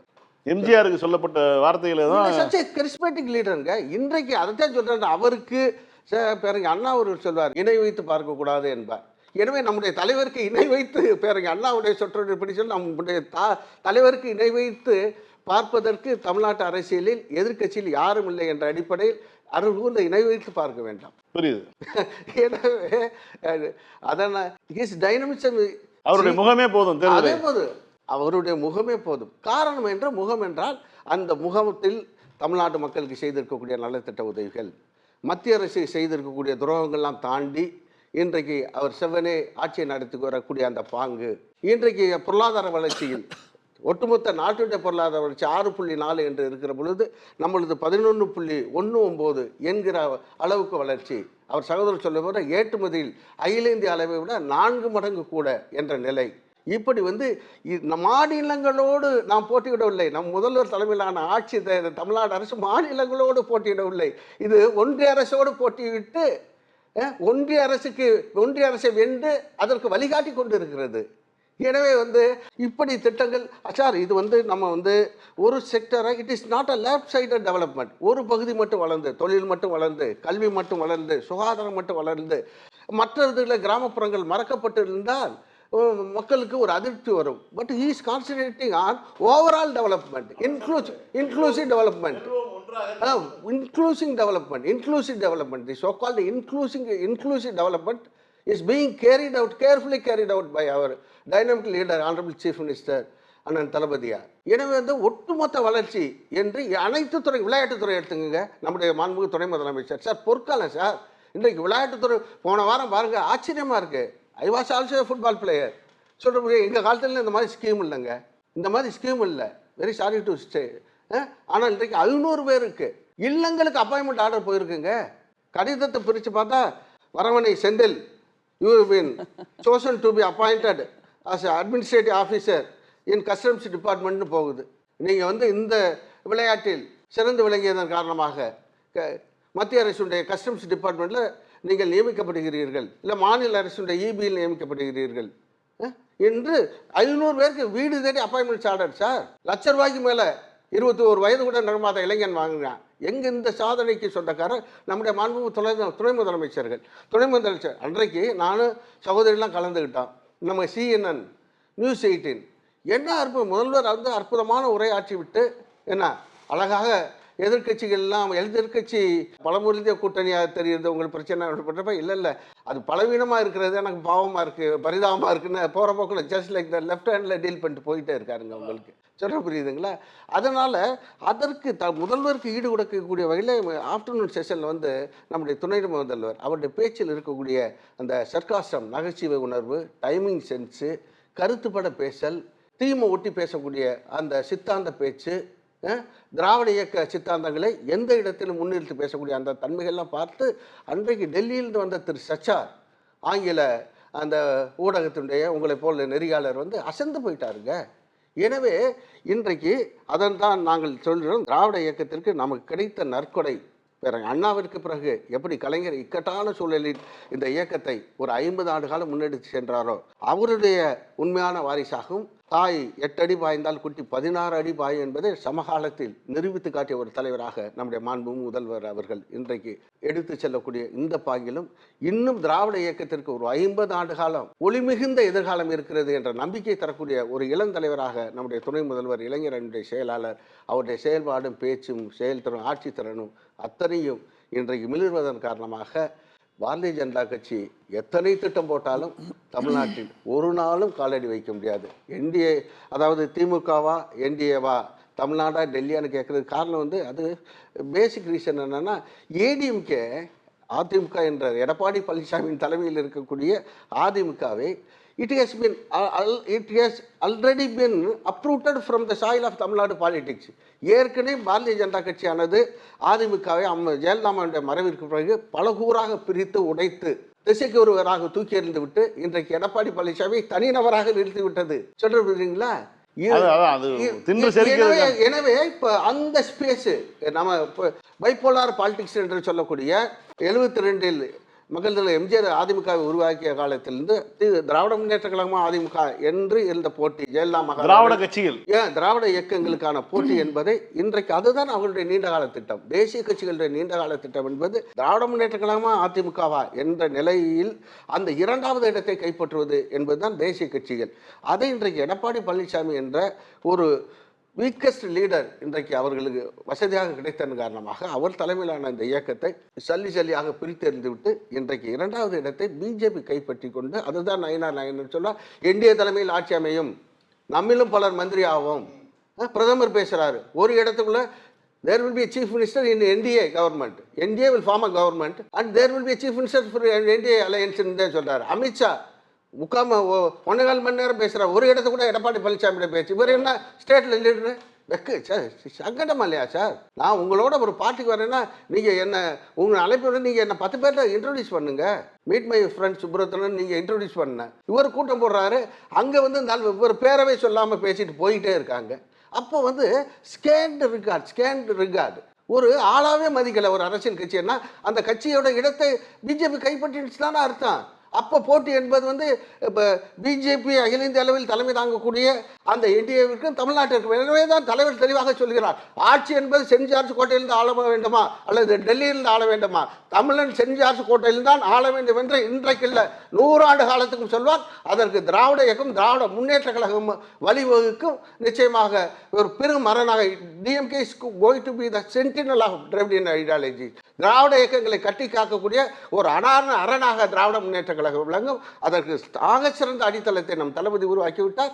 இளந்தலைவர் அடுத்த தலைமுறைக்கும் அதை தாண்டியும் இன்னும் ஒரு 50 ஆண்டு காலம் அதற்கு பிறகும் நம்முடைய தலைவருடைய குடும்பத்தின் இந்த இயக்கத்தை தொடர்ந்து அண்ணாவின் மறைவிற்கு பின்னாடி காங்கிரஸ் கனவு கண்டது. வேற அண்ணா ஆக சிறந்த தலைவர் மறைந்து விட்டார், தமிழ்நாட்டில் நாம் கால் ஊண்டி உள்ளாண்டு எவ்வளவு எத்தனைத்தார்கள். ஆனால் அதை தடுத்தவர் கலைஞர் தொடர்ந்து இயக்கத்தை கட்டி காத்து வந்தார். இன்றைக்கு அவரை விட அகில இந்திய அளவில் உற்று பார்க்கக்கூடிய அழகா சொல்றாங்களே சார், மம்தா சாதாரண அல்ல sir. Uddhav Thackeray is not an ordinary leader. எவ்வளோ பெரிய தலைவரோட ஒரு காலத்தில் தமிழர்கள்லாம் அடித்து விரட்டிய பூமிங்க மகாராஷ்டிரா. ஆனால் இன்றைக்கு உத்தவ் தாக்கரே சொல்கிறாரு, இந்தியா கூட்டணிக்கு தலைமை தாங்கக்கூடிய தகுதியும் ஆற்றலும் திறமையும் அறிவும் உள்ள ஒரே தலைவர் நம்முடைய தளபதி அண்ணன் முத்துவேல் கருணாநிதி ஸ்டாலின் தான் என்று திரு உத்தவ் தாக்கரே சொல்கிறார் என்றால் நம்முடைய மானத்தை மரியாதையை நம்முடைய தளபதி இந்தியாவுடைய பொருளாதார தலைவராக பாம்பேயில் உச்சத்தில் ஏற்றி இருக்கிறார். எனவே நம்ம தமிழ்நாட்டு தலைவர் அவரது அருள் சுருக்க வேண்டாம். இன்றைக்கு அகில இந்திய தலைவர்கள் இன்றைக்கு என்டிஏ கூட்டணி சிறக்க வேண்டும் என்றால், அந்த நோக்கங்கள் அடைய வேண்டும் என்றால், அதுக்கு தலைமை தாங்கக்கூடிய அத்தனை தகுதியும் இன்றைக்கு படைத்த ஒரே தலைவர் நம்முடைய தளபதியார் தான் என்பதை மிக தெளிவாக சொல்கிறார்கள். அதே போல் மற்ற மணிசங்கரையர் சொல்றாரு, அன்னைக்கு ஜெயலலிதா குண்டரை அடிச்சு என்னை கொலை பண்ண தெளிச்சு, நான் கலைஞரை பேசாத பேச்சில்லை. மூத்த தலைவர் கோசி மணி அவர்கள் இதில் ட்ரெயினில் உட்காந்தாரு, ஃபோன் பண்ணி உடனே அன்னைக்கு இல்லாட்டி நான் என்னைக்கே செத்திருப்பேன், என் உயிரை காத்த மகான், அவருடைய வாரிசு மிகச்சிறந்த ஆட்சியை நடத்தி வருகிறார், அவர் தான் இந்தியா கூட்டணிக்கு தலைமை தாங்க வேண்டும். It's not an ordinary person. IFS officer sir, ராஜீவ்காந்தியோட தோழர், external affairs minister, petroleum minister, அவர் பார்க்காத பதவிகள் கிடையாது. அவர் சொல்கிறாருன்னா அவர் தான் சும்மா போகிற போக்கில் பேசக்கூடியவர் இல்லை சார், அவருக்கு அப்படி தேவையில்லை.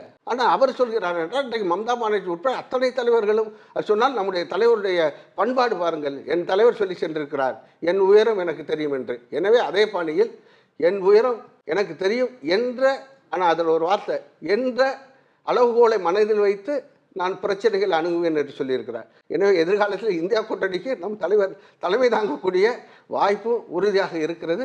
அப்படி வந்தால்தான் மதவாத சக்தியான பிஜேபியை ஒழித்து கட்டுவதற்கு, அதனுடைய திட்டங்களை, நாசகார திட்டங்களுக்கெல்லாம் முடிவு கட்டுவதற்கு ஒரு தலைவன் உருவாக வேண்டாம். அந்த தெற்கிலிருந்து தான் உருவாக வேண்டும். அந்த தெற்கிலிருந்து ஒரு உதயமாகக்கூடிய தலைவர் நம்முடைய தளபதியார் அவர்கள் நிச்சயமாக தமிழ்நாட்டில் மட்டுமில்லை, இந்தியாவிலிருந்தே பிரிவினைவாத சக்திகள், மதவாத சக்திகளை அம்பேத்கர் உருவாக்கிய அரசியல் அமைப்பின் விழுமியங்களை காக்கக்கூடிய ஒரு ஆகப்பெரும் தலைவராக நம்முடைய தளபதியார் அவர்கள் விளங்குவார்கள். அவருக்கு பிறந்தநாள் வாழ்த்துக்கள். அதாவது அண்ணாவை பார்த்தபோது அண்ணா நம்மளுடைய முதலமைச்சரை பற்றி சொன்ன ஒரு வார்த்தை தான், அப்பாட்ட கூட உன் அப்பாவை போல பிடிவாதக்காரனாக இல்ல, நீ கலைக்கலாவே சொல்லுங்க.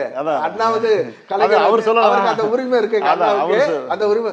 என்னப்பா நீங்க அப்பனோட பிடிவாதக்காரனா இருக்க அப்படின்னா அவருடைய கார் அனுப்பிச்சு சோமலாத இடத்துல கூட்டி வந்து, சரி என்னுடைய பிறந்த நாள் தான் நீ தானே கொண்டாடுன, அண்ணா மன்றத்து சார்பில் நான் வந்துடுறேன்ப்பான்ட்டு படுக்கையிலிருந்து எழுந்திருக்க முடியாத நிலையில் கூட வந்தாரு. கலைஞரோட சன்னு வந்தாரு, 14 வயசு சார். அப்ப அதுதான் சொல்லுவார். அப்படி ஒரு பேரை பெற்ற அந்த பிடிவாதக்காரருடைய அந்த ஆட்சி வந்து எப்படி 14 வயதில் திருவாரூர் வீதிகளில் டாக்டர் கலைஞர் அவர்கள் என்ன ஓடி வந்த இந்தி பெண்ணை நீ நாடி வந்த கோலை உள்ள நாடு இதுவல்ல, ஓடிவிடு ஓடிவிடு என்று விரட்டினாரோ, அதே 14 வயதில் அரசியல் நுழைத்து இன்றைக்கு கலைஞர் அவர்கள் அண்ணாவுடைய தலைமையையும் பார்த்து அவரையும் அழைத்து அவருடைய பிறந்த நாளை கொண்டாடிய நம்முடைய தலைவர் கலைஞரால் பார்க்கப்பட்டு வளர்க்கப்பட்டு, அவர் தம்பி சொன்னதை போல படிப்படியாக உயர்ந்து, இப்படி 1வது படிச்சு தானே நம்ம எம்ஏ படிக்க முடியும். அந்த மாதிரி வந்து இன்றைக்கு முதலமைச்சராக உருவாகி இருக்கிறார் சார். அவர் வந்து he is an embodiment of experience and administrative acumen sir. அவருக்கு யாரும் ஒன்றும் சொல்ல தேவையில்லை. கவிஞர், நீங்க சொல்லுங்க, உங்களுடைய பார்வையில் நம்மளுடைய முதலமைச்சருடைய அரசியல் பயணம், ஒரு ஆட்சி பயணம், இது பற்றியான உங்களுடைய பார்வை? முதல்ல நம்முடைய முதல்வர் அவர்களுக்கு மனமார்ந்த பிறந்த நாள் வாழ்த்துக்களை சொல்ல வேண்டும். ஆண்டாளின் வார்த்தையை ஒட்டி, அந்த ஆழ்வார்களின் வார்த்தையை ஒட்டி, பல்லாண்டு பல்லாண்டு பல்லாயிரத்தாண்டு பல கோடி 100,000 ஆண்டு நம்முடைய முதல்வர் நீடு வாழ அத்தனை தமிழ் மக்கள் சார்பிலும் வாழ்த்துக்களை தெரிவித்துக் கொள்கிறோம். நிச்சயமாக இது ஒரு பொற்காலம், தமிழ்நாட்டுக்கு கிடைத்திருக்கக்கூடிய ஒரு பொற்கால ஆட்சி எது என்றால் உறக்க சொல்லலாம். நம்முடைய முதல்வர் இப்போது ஆண்டு கொண்டிருக்கின்ற இந்த 5 ஆண்டுகள், இந்த 5 ஆண்டுகளுக்கான விதை அல்லது வீரியம் எங்கிருந்து கிடைத்தது என்றால் நம்முடைய திராவிட இயக்கத்திலிருந்து கிடைத்தது. தந்தை பெரியார், பேரறிஞர் அண்ணா, முத்தமிழறிஞர் கலைஞர் இவர்களுடைய ஒட்டுமொத்த வார்ப்பாக அத்தனை ஆளுமைகளையும் ஒன்றாக சேர்த்த ஒற்றை ஆளுமை யாராக இருக்க முடியும் என்றால் நம்முடைய முதல்வர், நம்முடைய தலைவர் முத்துவேல் கருணாநிதி ஸ்டாலின் அவர்கள்தான் என்று இன்றைக்கு விஸ்வரூபம் எடுத்து நிற்கிறார். விண்ணுக்கும் மண்ணுக்குமாக அல்லது மண்ணுக்கும் விண்ணுக்குமாக விஸ்வரூபம் எடுத்து நிற்கக்கூடிய ஒற்றை தலைவராக நாம் அவரை பார்க்கிறோம். இது வெறுமே வார்த்தையால் நாம் அவரை புகழ்ந்து பேச வேண்டும் என்பதற்காக சொல்லுகின்ற வார்த்தை இல்லை. அதுல முதல்ல தெளிவு இருக்கணும். இன்றைக்கு இந்த அரங்கத்துல பேசின ஒவ்வொருத்தருக்குமே எத்தனை கருத்துகள் இருக்கு பாருங்க. ஒரு வாழ்க்கை பயணத்தை பற்றி பேசும்போது இவ்வளவு கருத்துகள், இவ்வளவு சாதனைகள், இவ்வளவு செயல்பாடுகள், இவ்வளவு உழைப்பு என்பதை ஒட்டுமொத்தமாக ஒருவர் மீது நாம் கண்டறிந்து சொல்ல முடியும் என்றால் நம்முடைய தலைவர் மட்டும்தான். அதுல மிக முக்கியமா எனக்கு ரொம்ப மனசுக்கு நெருக்கமா இருக்கிறது நம்முடைய இளைய தம்பி அந்த உடன்பிறப்பு பேசிய அந்த வார்த்தை. ஏன்னா இப்படியாக கருத்தியல் பொதிந்த இளைஞர்களை நாம் உருவாக்கி இருக்கிறோம். உங்களோட கருத்தியல் என்ன, உங்களோட கொள்கை என்ன, நீங்கள் எதற்காக களத்தில் இருக்கிறீர்கள், எந்த மாதிரியான சிந்தனையில் நீங்கள் சமூகத்துக்கு வந்திருக்கிறீர்கள்னா எங்களுக்கு அதெல்லாம் தெரியாது, எங்களுக்கு எதுவுமே தெரியாது, கருத்தியலே தெரியாது என்று மின்கம்பம் மீதும் மரம் மீதும் ஏறுகின்ற இளைஞர்களை கொண்டிருக்கின்றவர்களை போல் இல்லாமல் நம்முடைய திராவிட முன்னேற்ற கழகம் என்பது இப்படியான கருத்தியல் மிக்க இளைஞர்களை உருவாக்கி இருக்கிறது. அந்த படையை உருவாக்கியதும் நம்முடைய துணை முதலமைச்சர். அவர் கொண்டு வந்திருக்கின்ற அந்த பேச்சாளர்கள் திட்டம் மூலமாக அல்லது களத்தில் இறங்கி போராடுங்கள் என்று சொல்லுகின்ற திட்டங்கள் மூலமாக உருவாகிய இளைஞர்களை பார்க்கும்போது மகிழ்ச்சியாக இருக்கிறது. இவர்கள் தான் இனிமேல் திராவிட முன்னேற்ற கழகத்தை வழிநடத்த இருக்கிறார்கள் என்றால் உரம் வாய்ந்தவர்களாக உருவாக்கி இருக்கிறோம். வெறுமே எண்ணிக்கைக்காக கூட்டத்தை கூட்டுவதற்காக தொண்டர் படை என்று கொண்டு வரவில்லை. ஒவ்வொருத்தரை பேச வைத்தாலும் அவர்கள் நம்முடைய திராவிட முன்னேற்ற கழகம் அல்லது திராவிட கழகத்தின் நூற்றாண்டு பயணத்தை, கொள்கையை உறக்க சொல்லுவார்கள் என்பதற்கான சான்றாக அவர் இருக்கிறார். இப்படியான வல்லமை மிக்கவர்களை உருவாக்கியதுதான் நம்முடைய முதல்வரின் முதல் வெற்றி அப்படின்னு நம்ம சொல்லலாம். அமரி சகோதரர் பேசும்போது ஒரு குறளை சொன்னார், இதனால் இவன் முடிக்கும் என்றாய்ந்து அதனை அவன் கண் விடல் என்று நம்முடைய வள்ளுவ பேராசான் சொல்லி இருக்கிறார். என்றால் நம்முடைய தமிழ்நாட்டு மக்கள் தமிழ்நாட்டை மீட்டெடுக்க வேண்டும். அதற்கான வல்லமை யாருக்கு இருக்கிறது? ஒன்றியத்திலிருந்து வருகின்ற அந்த திருட்டு பருந்தை விரட்ட வேண்டும் என்றால் அந்த வல்லமை யாருக்கு இருக்கிறது என்று கண்டறிந்து நம்முடைய முதல்வரை தலைவனாக்கினார்கள். தமிழ்நாட்டை வழிநடத்தக்கூடிய முதல்வராக்கினார்கள். அதனால் தான் இன்றைக்கு தமிழ்நாடு முதுகெலும்போடு நிமிர்ந்து இருக்கிறது. இதுல மிக முக்கியமா இன்னொன்னு, சகோதரர் பேசும்போது குமரி மாவட்டத்திற்கு செல்லும் போது நம்முடைய முதல்வருக்கு 2 பக்கத்திலும் பெண்கள் கூட்டம் அதிகமாக வரவேற்பு கொடுத்தது அப்படின்னார். குமரி மட்டுமல்ல, குமரி, குமாரி, தாய்மார்கள், மகளிர், திருநங்கைகள் என்று எல்லோராலும் கொண்டாடப்படுகின்ற ஒரு தலைவராக நம்முடைய முதல்வர் இருக்கிறார். அவர்கள் மனசு அப்படியே ததும்புது, பொங்கி, இப்படி கூட எங்களுக்காக பார்த்து பார்த்து செயல்களை செய்ய முடியுமா, இவ்வளவு அக்கறையோடு இருக்க முடியுமா என்கின்ற அந்த சந்தோஷத்தின் வெளிப்பாடுதான் குமரியில் வந்து நிற்கின்ற அந்த பெண்கள். வெளியே வராத பெண்கள், அரசியல் தலைவர்களுக்கு வந்து வாழ்த்து சொல்லாத பெண்கள் வருகிறார்கள் என்றால் அவர்கள் உள்ளத்திலும் மிகச்சிறந்த விதையாக நம்முடைய முதல்வர் அமைந்திருக்கிறார் அப்படிங்கிறது. அது மாதிரி வழக்கறிஞர் சகோதரர் பேசும்போது பாலங்கள் அப்படின்ற ஒண்ணு சொன்னார். நாம வந்து பாலங்கள்னு ஒண்ணு சாலைக்கு மேல் இருக்கக்கூடிய அந்த இணைப்பு பாலத்தை தான் நம்ம சொல்றோம். ஆனால் நம்முடைய முதல்வர் அவர்கள் தான் ஒட்டுமொத்தமாக ஒரு அன்பு பாலம், ஒரு பண்பு பாலம், ஒரு அக்கறை பாலம் இதை உருவாக்கி இருக்கிறார் அப்படின்னு சொல்வதற்கான சான்றுகள் சமீபத்தில் நிறைய நடந்தது. அதையும் பேசலாம். அதை தவிர புதிதாக பொதுவாக ஒரு தலைவர் வருகிறார் என்றால் அவருடைய அரசியல் பயணம் மூலமாக என்னென்ன வார்த்தைகள் சமூகத்தில் புழக்கத்திற்கு வருகின்றன, அது ஒரு மிக முக்கியமான ஒரு கவிஞராக, ஒரு சிந்தனையாளராக என்னுடைய பார்வையாக இருக்கிறது. அந்த வகையில் பார்த்தால் ஒன்றிணைவோம் வா, வெல்வோம் ஒன்றாக, இதெல்லாம் பாருங்க, ஆல் இன்க்ளூசிவ். அது முக்கியம் இல்லையா? நான் மட்டும் ஜெயிச்சுட்டு போறேன், நீங்க எல்லாம் ஓரமா நின்று எனக்கு ஜெய் போடுங்க, எனக்கு கோஷம் போடுங்க என்று சொல்லவில்லை. வெல்வோம் ஒன்றாக அப்படிங்கிறது எவ்வளவு பெரிய ஒரு நம்பிக்கையை கொடுக்கின்ற வார்த்தை இல்ல? ஒரு விளிம்பு நிலையில் இருக்கக்கூடியவர்கள் எனக்கு கை தூக்கி விடுறதுக்கு யார் இருக்கா, நான் இப்படி நிக்கிறேனே போது வா எல்லாரும் சேர்ந்து ஜெயிக்கலாம். ஒரு தலைவர் என்பவர் தான் முன்னால் நடந்து பின்னால் தன்னுடைய தொண்டர்களை நடக்க விடுபவர் அல்ல. எல்லோரும் சேர்ந்து நடப்போம் என்று யார் நடக்கிறாரோ அவர்தான் உண்மையான தலைவர். அப்படியானால் அப்படிப்பட்ட ஒரு தலைவரை இந்த 20ஆம் நூற்றாண்டு 21ஆம் நூற்றாண்டில் தமிழ்நாடு உலகுக்கு கொடுத்திருக்கிறது. அதனால்தான் இன்றைக்கு சகோதரர் சொன்ன மாதிரி மகாராஷ்டிராவிலிருந்தும் இருக்கக்கூடிய தலைவர்கள் நம்முடைய முதல்வர் தான் இனிமேல் தலைமை தாங்குவதற்கு பொருத்தமானவர் என்று சொல்கிறார்கள் என்றால் அந்த நிலையில் நாம் புரிந்து கொள்ள வேண்டும். அதை தவிர மிக முக்கியமா இணை வைக்கக்கூடிய தலைவர் யாரும் இல்லை அப்படின்னு ஒரு வார்த்தையை சொன்னார். இணை வைப்பதற்கு ஆளுமைகள் தான் வேணும்னு இல்லை, நம்முடைய முதல்வர் இருக்கிறார். அந்த பக்கத்தில் இணை வைக்க அவருடைய திட்டங்கள், அவருடைய கொள்கைகள், அவருடைய செயல்பாடுகள், அவர் நம்ம தமிழ்நாட்டுக்கு கொடுத்திருக்கக்கூடிய வெற்றிகள் எல்லாம் இருக்கு. ஆனால் 2.0வில் மீண்டும் நம்முடைய முதல்வர் ஜெயித்து இந்த வெற்றியை இன்னமும் அதிகமாக்குவார். அப்படின்னா நம்முடைய முதல்வருக்கு இணை வைக்கக்கூடியது அவருடைய செயல்பாடுகள் மட்டும்தானே தவிர உலகத்தில் வேறு எந்த தலைவரும் இல்லை, இனிமேல் பிறக்க போவதும் இல்லை என்பதுதான் மிக முக்கியமான சிந்தனையாக நான் வைக்க விரும்புகிறேன். அதுல எனக்கு இந்த மாதிரியான வெற்றிகள் அதையெல்லாம் தாண்டி உணர்வு பூர்வமாக நம்முடைய குழந்தைகள், நம்முடைய எதிர்காலத்தின் இளைஞர்கள், நம்முடைய மகளிர், இந்த செக்டாருக்கு நம்முடைய முதல்வர் செய்திருக்கக்கூடிய விஷயங்களைத்தான் நான் மிக அதிகமான ஆச்சரியத்தோட பார்க்கிறேன். மிக சமீபத்தில் அந்த JEE தேர்வு 448 அரசு மாணவர்கள் வெற்றி பெற்றிருக்கிறார்கள். பொதுவாக நம்ம தனியார் பயிற்சி நிறுவனங்களுக்கு போனால் வாசல்ல அந்த பிளக்கார்டு வச்சு அவங்களோட புகைப்படங்களை எல்லாம் வச்சு இவங்கள்லாம் எங்கள் பயிற்சி பள்ளியில் வெற்றி பெற்ற மாணவர்கள்னு வைப்பாங்க.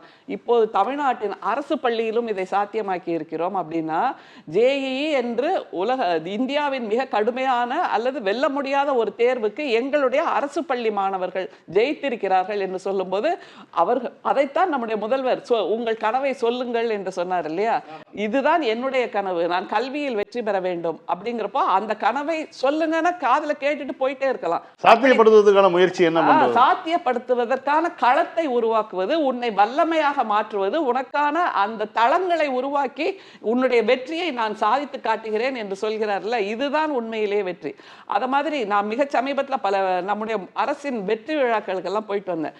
அதுல அந்த பெண்கள் மேடை ஏறி பேசுறாங்க தெரியுமா? தென்காசியிலிருந்து ஒரு பொண்ணு ஸ்னேகா அப்படின்ட்டு இன்பா IPS. அந்த பொண்ணு யாருன்னா அவங்களோட அப்பா ஒரு பஸ் டிரைவர், அம்மா பீடி சுற்றுகின்ற தொழிலாளி. இந்த பின்னணியில் இருந்து நான் இந்த TNPSC தேர்வில் வெற்றி பெற வேண்டும், IAS IPS ஆக வேண்டும் என்ற கனவை சுமந்து நம்முடைய தமிழ்நாட்டின் அரசு பயிற்சி நிலையம் IAS பயிற்சி நிலையத்தில் பயிற்சி பெற்று அந்த பயிற்சியின் மூலமாக அந்த பொண்ணு IPS ஆக ஜெயித்திருக்கிறாள் என்றால் அவள் சொன்ன ஒரு வார்த்தை என்ன தெரியுமா? கடந்த முறை இந்த விழாவுக்கு வரும்போது நான் பயனாளியாக, அந்த திட்டத்தின் பயனாளியாக அரங்கத்தில் உட்கார்ந்திருந்தேன். இன்னைக்கு நான் திட்டத்தில் வெற்றி பெற்று IPS பதவி வைக்கின்ற ஒருவராக மேடை ஏறி பேசுகிறேன் அப்படின்னு சொல்றாங்க. இதை சாத்தியப்படுத்தி இருக்கோம்ல. கிட்டத்தட்ட 5 வருஷம்னா எவ்வளவு நாள்ப்பா? 1875 நாளோ என்னவோதான். 1875 நாளுக்குள்ள தமிழ்நாட்டை பல தளங்களில் முதன்மையாக கொண்டு வர முடியும் என்றால் ஒரு நாள்ல 24 மணி நேரத்துல நம்முடைய முதல்வர் எத்தனை மணி நேரம் உழைத்திருப்பார், எத்தனை மணி நேரம் திட்டங்களை தீட்டி இருப்பார். அந்த திட்டங்களை தீட்டுவதோடு மட்டுமல்லாமல் அதை செயல்படுத்துவதற்கான உத்வேகத்தை அதிகாரிகளுக்கும் பொதுமக்களுக்கும் சேர்த்து கொடுத்திருப்பார். இதெல்லாம் ஒரு நெகிழ்ச்சியான விஷயமா நான் பார்க்கிறேன், உணர்வு பூர்வமான விஷயமா.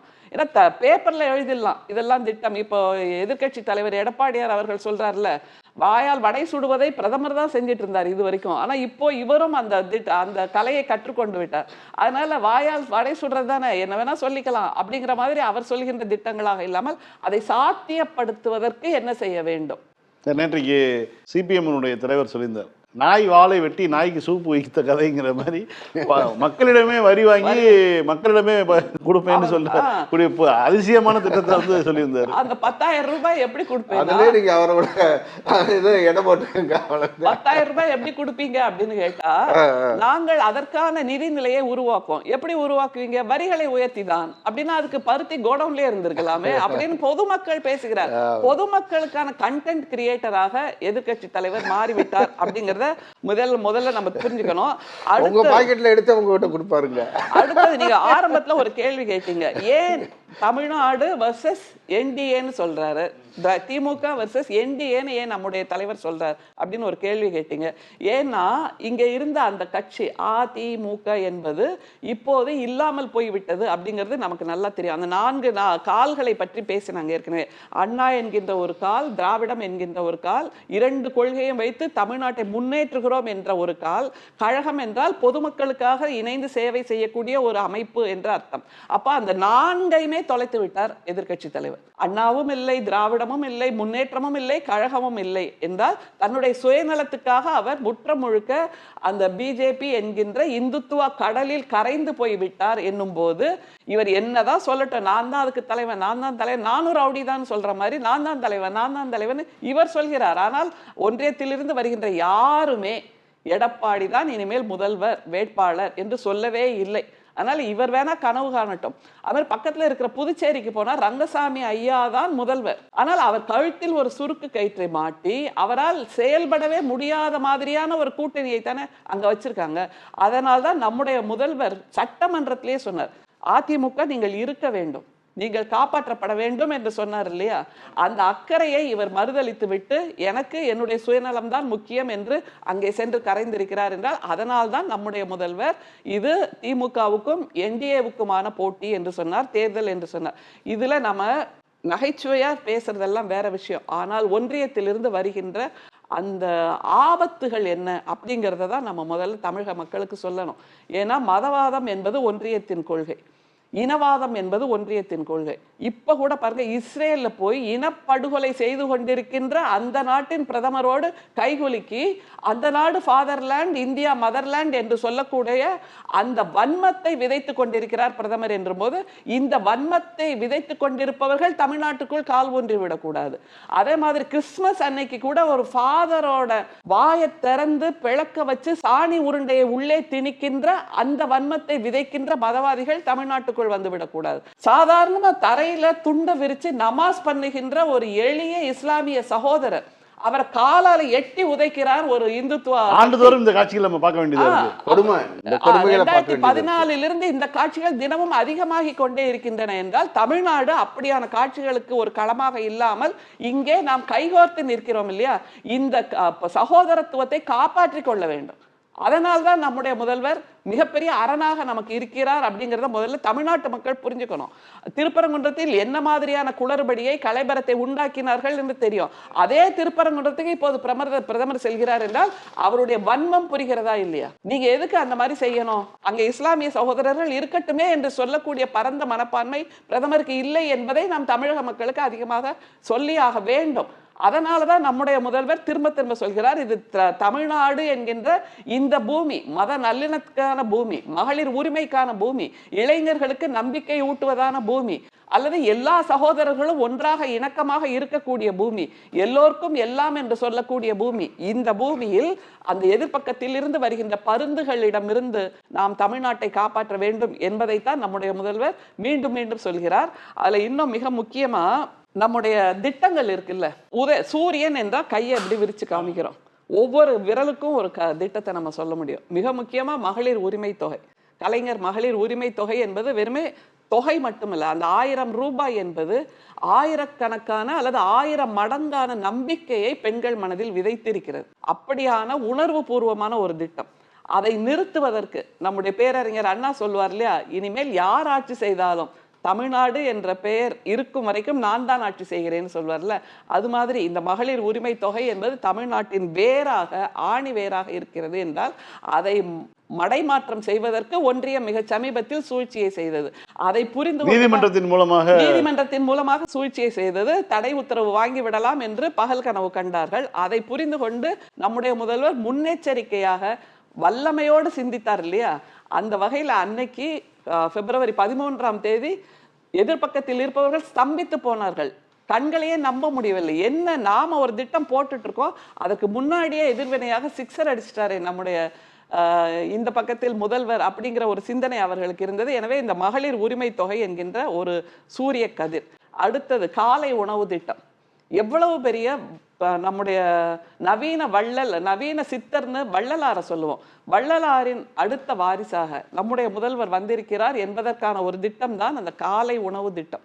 அந்த குழந்தைகளோட பசி இருக்குல்ல, அந்த வயிற்று பசியை புரியாத புளியேப்பக்காரர்கள் கிண்டல் செய்கிறார்கள் எதிர்பக்கத்தில் இருந்துட்டு. இதெல்லாம் என்ன, அவங்களுக்கு அன்னைக்கு ஒருத்தர் பேசுறாரு, தமிழ்நாடு என்ன சோத்து கட்சியா அப்படிங்கிறார். தமிழ்நாடு சோத்து கட்சின்னு சொல்லக்கூடிய அந்த எகத்தாளம் இருக்குல்ல, இதைத்தான் நாம் கேள்வி கேட்க வேண்டும். அதுக்குதான் அவர்களை தமிழ்நாட்டு பக்கமே அண்ட விடாம செய்யுது.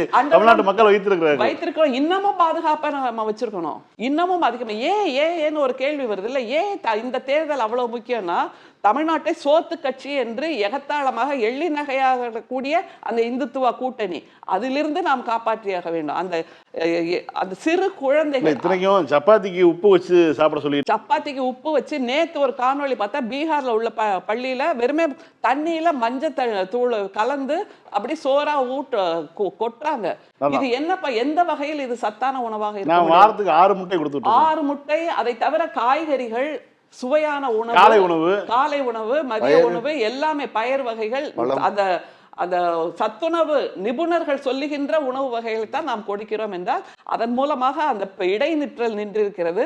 அட்டெண்டன்ஸ், தினம் தினம் பள்ளிக்கு வருகின்ற அட்டெண்டன்ஸ் அதிகமாகி இருக்கிறது. அவர்களுடைய கற்கும் திறன் அதிகமாகி இருக்கிறது. ஆரோக்கியமான குழந்தைகளை உருவாக்குகிறோம். ஆனால் வட இந்தியாவில் இந்த டபுள் என்ஜின் ட்ரிபிள் என்ஜின் ஆளுகின்ற மாநிலங்களில் இந்த குழந்தைகள் பள்ளியில சேர்றாங்களே தவிர தொடர்ந்து கல்வி கற்கிறார்களா, தொடர்ந்து வெற்றி பெறுகிறார்களா, தொடர்ந்து வெற்றி பெற்று மேல்கல்வி போகிறார்களாங்கிறதுலாம் பெரிய கேள்விக்குறியா இருக்குல்ல. அந்த மாதிரி இல்லாமல் GER என்று சொல்லப்படக்கூடிய அந்த என்ரோல்மெண்ட் ரேஷியோலையும் தமிழ்நாடு தான் முன்னிலையில் இருக்கிறது என்றால் அதற்கு விதை நோய் நாடி, நோய் முதல் நாடி என்று வள்ளுவர் சொல்வார் இல்லையா, அந்த நோய் நாடுதல்ங்கிறது இதுதான். இங்க குறையுதுன்னா அப்ப எதை செய்யணும்? முதல்ல அவங்கள ஆரோக்கியமா வளர்க்கலாம் அப்படின்னு குழந்தைகளுக்கான அந்த காலை உணவை கொண்டு வந்திருக்கிறார். அப்புறம் தமிழ் புதல்வன் திட்டம், புதுமை பெண் திட்டம், இல்லம் தேடி கல்வி, இல்லம் தேடி மருத்துவம் அப்படின்னு ஒரு பெரிய பட்டியலை நம்ம கொடுத்துக்கிட்டே இருக்கலாம். எனக்கு சந்தோஷம் என்னன்னா இப்படியான வார்த்தைகளை நம்முடைய புழக்கத்தில் கொண்டு வந்துட்டார் இல்லையா நம்முடைய முதல்வர். யார்கிட்ட போய் கேட்டாலும் நான் இல்லம் தேடி கல்வி மூலமா படிச்சேம்மா, நான் இல்லம் தேடி மருத்துவம் மூலமா பயன்பெற்றேம்மா, அந்த வார்த்தைகள் பாருங்களேன் நம்முடைய எளிய மக்களுக்கு கூட சொல்லக்கூடிய ஒரு வார்த்தைகளா. அதிலும் குறிப்பா இந்த மகளிர் சுய உதவி குழுக்கள் இருக்கு, அவங்களோட நெருங்கி பழகி அவங்களோட பொருட்களை எல்லாம் நான் பார்ப்பேன், அவங்களோட அனுபவங்களை எல்லாம் கேட்பேன். அப்ப அவங்க என்ன தெரியுமா சொல்லுவாங்க, அவங்க எளிய மக்கள், கல்வி அதிகம் இல்லாத பெண்கள், ஆனா அவர்கள் பேசுகின்ற வார்த்தைகள், இந்த மகளிர் சுய உதவி குழு மூலமாக நான் நிமிர்ந்து நிற்கிறேம்மா, முதுகெலும்பு எனக்கு இப்பதான் நிமிர்ந்திருக்கு, எனக்கு நம்பிக்கை வந்திருக்கு, தன்னம்பிக்கை வந்திருக்கு, தைரியம் வந்திருக்கு, நான் போய் தனியார் கடன்காரர்கள்ட்ட நிக்கிறதே இல்லை, எனக்கான உதவித்தொகை மாதா மாதம் என்னுடைய தலைவர் கொடுக்கிறார், நம்முடைய முதல்வர் கொடுக்கிறார், நான் யார்கிட்டையும் போய் கையேந்தவே இல்லை, எங்கேயும் அப்படியே அவமானப்பட்டு கடனை திருப்பி கேட்டா கூட அவமானப்பட்டு கூனி குறுகி போயிடுவேன், அந்த நிலையெல்லாம் இப்ப இல்லை அப்படின்னு சொல்லுகிறார்கள்ல. இதெல்லாம் நிதர்சனமா நடந்துட்டு இருக்குப்பா. நம்ம ஒன்றும் இல்லாத காட்சியே. முதலமைச்சர் நேரடியாக அன்றைக்கு கன்னியாகுமரியில் பேசும்பொழுது கூட மகளிர் குழுவில் வந்து என்ன மாதிரி நீங்க உதவி பெறுறீங்க அப்படின்னு கேட்குறாரு, எல்லாத்தையும் கேட்குறேன். யாராவது ஸ்கிரிப்ட் எழுதி கொடுத்து மண்டபத்திலேருந்து வாங்கிட்டு வந்தா பேசுறாங்க. மனசு அடி ஆழத்திலிருந்து வருகின்ற வார்த்தைகளை தான் அந்த பெண்கள் பேசுகிறார்கள். அவங்க கண்ணுல பார்த்தீங்கன்னாலே தெரியும் அவர்கள் சொல்லுகின்ற வார்த்தையின் உண்மை, சத்தியம் அந்த கண்ணின் வழியாக வெளியாகிறது. சரி, இதை நீங்க மகளிர் சுய உதவி குழுக்கு கடன் தள்ளுபடி பண்ணிட்டீங்க, பொருட்களை உருவாக்க வைக்கிறீங்க. சரி, அதுக்கப்புறம் மார்க்கெட்டபிலிட்டி அதை வச்சுட்டு அவங்க என்ன பண்ணுவாங்க? பல்லு விளக்குவாங்களா அப்படின்னு ஒரு கேள்வியை எதிர்கட்சி தலைவர்கள்லாம் கேட்குறாங்கல்ல. அதற்காகத்தான் ஒரு நடை வந்து பார்க்க சொல்லுங்க. இங்க நுங்கம்பாக்கத்தில் இருக்கிற அன்னை தெரேசா மகளிர் சுய உதவி குழுவின் அரங்கம் இருக்கு. வருஷம் முழுக்க அவர்களுடைய பொருட்களை அங்கே விற்பனை செய்கிறார்கள்.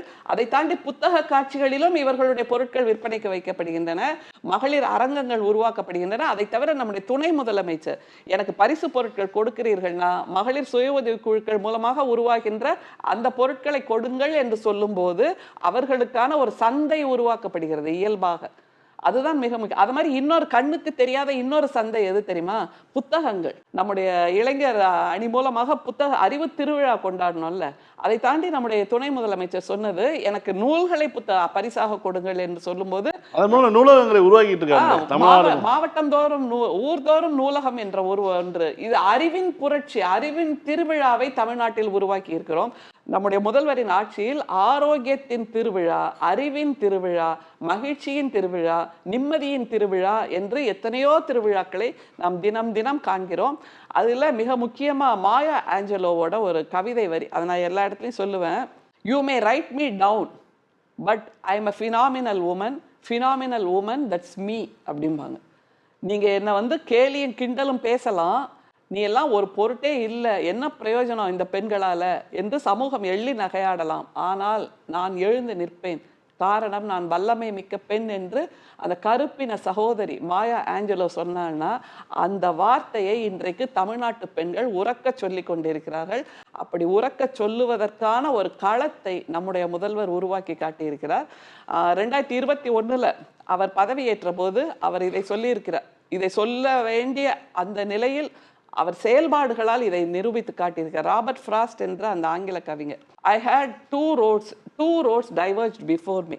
I took the road less traveled by. I have promises to keep. அப்படிம்பார் ராபர்ட் ஃப்ராஸ்ட். அதைத்தான் நம்முடைய முதல்வர் செய்கிறார். சொல்லில் பேசுவதே இல்லைப்பா, வீராவேசமா எழுதி கொடுத்த ஸ்கிரிப்டை வாய்க்கிழிய வடை சுடுறது, இதெல்லாம் ஒன்றியத்தில் இருப்பவர்களுடைய வழக்கம். நம்முடைய முதல்வர் குறைத்து பேசுகிறார், நிறைவாக செயல் செய்கிறார். He has promises to keep என்பதுதான் உண்மை.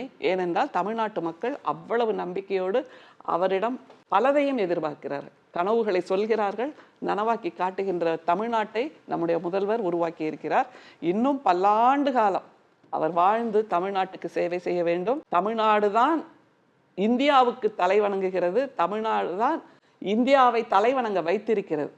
தெற்கில் உதிக்கிறது ஒரு சூரியன், அது அதனுடைய பெயர் முத்துவேல் கருணாநிதி ஸ்டாலின். அதாவது இந்த நிகழ்ச்சியின் வாயிலாக முதலமைச்சருக்கு பிறந்தநாள் வாழ்த்துக்கள், அது தொடர்ந்து அவர் பெறப்போகும் வெற்றிக்கும் முன்கூட்டியே வாழ்த்துக்களை சொல்லி இந்த நிகழ்ச்சியை நிறைவு செய்வோம். அனைவருக்கும் வணக்கம். மீண்டும் இன்னொரு அரசியல் ஆபரேஷன் நிகழ்ச்சி சந்திக்கலாம். வணக்கம்.